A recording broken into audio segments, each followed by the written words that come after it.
सैगलाबाद चकवाल में एक बुजुर्ग रिहायशी मलिक अब्दुल रशीद का ये दावा है कि 1000 रोमानवी नावल पढ़ने से उनके यहाँ 11 बच्चों की पैदाइश हो गई। चलाने बल्ब लगा हुआ था 12 बजे तक 12:30 बजे तक मैं पढ़ता रहता था। उर्दू पॉइंट की वीडियोस देखने के लिए हमारा चैनल सब्सक्राइब कीजिए और बेल के आइकन पर क्लिक कीजिए ताकि आप हमारी तमाम आने वाली वीडियो से बाखबर रह सकें। उर्दू पॉइंट से जाहिर महमूद आपकी खिदमत में हाजिर है। नाज़रीन, इस वक्त हम मौजूद हैं सैगलाबाद चकवाल में, जहाँ के एक बुजुर्ग रिहायशी मलिक अब्दुल रशीद का ये दावा है कि 1000 रोमानवी नावल पढ़ने से उनके यहाँ 11 बच्चों की पैदाइश हो गई। वो अभी तक चाय फरोश करते हैं और उनकी उम्र 75 साल से बढ़ चुकी है। तो आइए आज हम उनसे जानते हैं कि नावल्स पढ़ने का ये शौक़ उनको कैसे पैदा हुआ और अपनी मजदूरी के साथ वो किस तरह इस शौक़ को पूरा करते हैं। उनसे जानते हैं उनकी ज़िंदगी की दास्तान और उन नावल्स के बारे में जो उन्होंने सारी जिंदगी में पढ़े हैं और उनके बारे में वो क्या कहते हैं। अच्छा बाबा जी, आपने 1000 नावल पढ़ छोड़ा और वो भी रोमानवी, तो ये जो आपका एक दावा है कि आपने 1000 नावल पढ़ के 11 बच्चे पैदा कर दिए, इसमें क्या हकीकत है?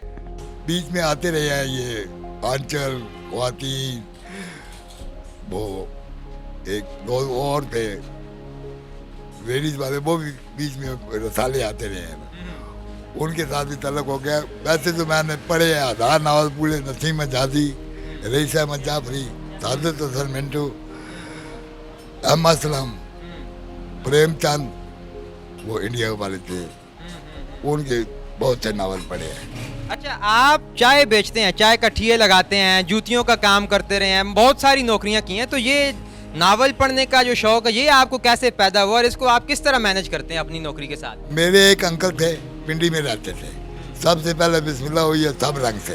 अच्छा। उस वक्त सब रंग आता था और टॉप पे था कराची से जो आता था सब रंग, उसमें बेहतरीन स्टोरियाँ थी, वो अभी तक मेरे ध्यान पे फिर रही हैं। वो बड़ा अर्सा हो गया, उस वक्त 8वीं में मैं पढ़ता था।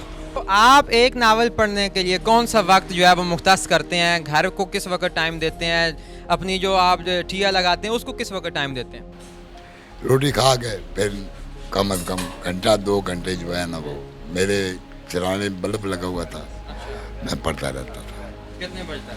तकरीबन 12 बजे तक 12:30 बजे तक। अभी आपने नावल पढ़ना छोड़े हैं या अभी भी आपने ये काम जारी रखा हुआ है? अब भी कोई रसाला मिल जाए ना, ऐसा वैसा, क्यों इधर सैगलाबाद में लाइब्रेरी नहीं है। अगर लाइब्रेरी होती ना फिर वो आदत जो पड़ी हुई है वो जाती नहीं है। लेकिन नावलों वाली आदत तो नहीं छूटी, बच्चों वाली आदत छूटी है कि वो भी जारी है? नहीं, वो खत्म हो गई है। अच्छा। तकरीबन आज से छोटी बच्ची जो है ना, वो तकरीबन सबसे 97 में हुई थी, 1997, उसके बाद छूटी। अच्छा, आप ये बताएं, मैं या अगर हमारे नाजरीन में से कोई अच्छा नावल पढ़ना चाहें तो आपने तो 1000 नावल पढ़ा है, तो हमें ज़रा सजेस्ट कीजिए कि हमें कौन कौन से नावल पढ़ने चाहिए, रोमानवी नावल कौन से पढ़ने चाहिए? रोमानवी नावल जो है ज़्यादातर रसालों में आ रहे हैं, ख्वातीन के जो डाइजेस्ट वगैरह आ रहे हैं, और तारीख़ अगर पढ़ना है तो नसीम जादी से ऊपर कोई भी नहीं है। नसीम जादी ने जो कुछ लिखा है ना, वो तकरीबन यही पता चलता है कि उस दौर में हम खड़े हैं। मंटो को पढ़ा आपने, क्या राय है उसके बारे में? मंटो जो है ना, इंसान का दिल खुश कर देता है। वो जितना भी उदास हो, परेशान हो, उसकी परेशानी दूर हो जाती है। इसकी ज़रा थोड़ी सी वजाहत करें ना कि कैसे बंदा खुश हो जाता है, क्या खास बात उन अफसानों में? भाई वो जाते जाते ऐसी बात कर जाते थे कि इंसान की हंसी नहीं खत्म होती थी। मुंशी प्रेमचंद को आपने कैसा पाया? इसके अलावा जो आपने लोग पढ़े हैं, इमरान सीरीज पढ़ी आपने? इमरान सीरीज बहुत पढ़ी है। उसके बारे में क्या कहते हैं? इमरान सीरीज जो जिस वक्त तक इब्न सभी जिंदा रहा है ना, उस वक्त 1 नंबर था। अच्छा। उसके बाद फिर इमरान सीरीज खत्म हो गई। तो मुंशी प्रेमचंद के बारे में क्या कहें? मुंशी प्रेमचंद बेहतरीन राइटर था। उसने मजहब का खाना बीच में नहीं रखा, उसने इंसानियत का खाना रखा है। तो आपका ये ख्याल है कि तमाम लिखने वालों को इंसानियत को ही फोकस करना चाहिए? अच्छा, आप ये बताइए कि इसके अगर जितने भी आपने नावल्स पढ़े हैं, कोई एक बेहतरीन नावल और एक बेहतरीन नावल निगार कौन सा जो है वो आपकी नज़र से गुजरा? खाकर खून इंडिया पाकिस्तान पे बना था, नसीम जादी ने लिखा था। उसकी स्टोरी अभी तक मेरे ध्यान पे, ये आज से तकरीबन 35-40 साल पहले पढ़ा था, लेकिन आज भी दिल पे लिखी हुई है। अच्छा, आप मतलब चाय का ठिया लगाते हैं, जूतियाँ आप जो है वो बनाते रहे हैं, तो इतने कम आमदन में आप अपने नावलों का खर्चा किस तरह पूरा करते थे? वो कहाँ से खरीदते थे? नावल तकरीबन आ जाते थे। पहले तो साइकिल स्कूल था, उसमें हर किस्म मिलते। अब सही नवाबी साहब भी कह रहे हैं कि मैं इंशाल्लाह बना रहा हूँ। बाई चांस मिल जाते थे।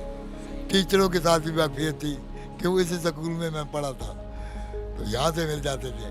नहीं तो दोस्त यार भी आते थे, वो पढ़ने वाले भी थे। अब वो वक्त ही नहीं रहा पढ़ने वाले का। अब तो ज़्यादा टच मोबाइल आ गए हैं, तो आपने अपने बच्चों को ये खूबी आगे नहीं कन्वर्ट की? बच्चे इस तरफ आए नहीं हैं क्या था। अच्छा, हमें थोड़ी सी ज़रा अंग्रेज़ी ज़रा कुछ बोल के सुनाइए ना, हमारे ज़रा जो नाजरीन है वो सुनना चाहते हैं कि आप कितनी को अंग्रेज़ी बोल सकते हैं। मैं 8वीं क्लास में था। एक नज़म जो है ना, वो बहुत प्यारी नज़म थी, उसमें सबक था तकरीबन जंग के लिए भी, सब के लिए भी।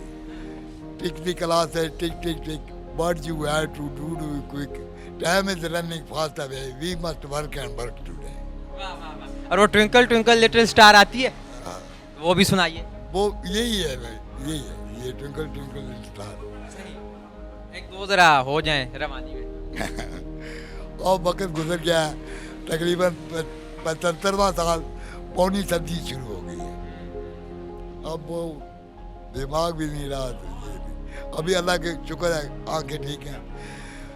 कुरान मजीद भी मैं पढ़ लेता हूँ बगैर ऐनक के, ऐनक भी लगी नहीं, तो रसाले वगैरह भी पढ़ लेता हूँ जो मिल जाए।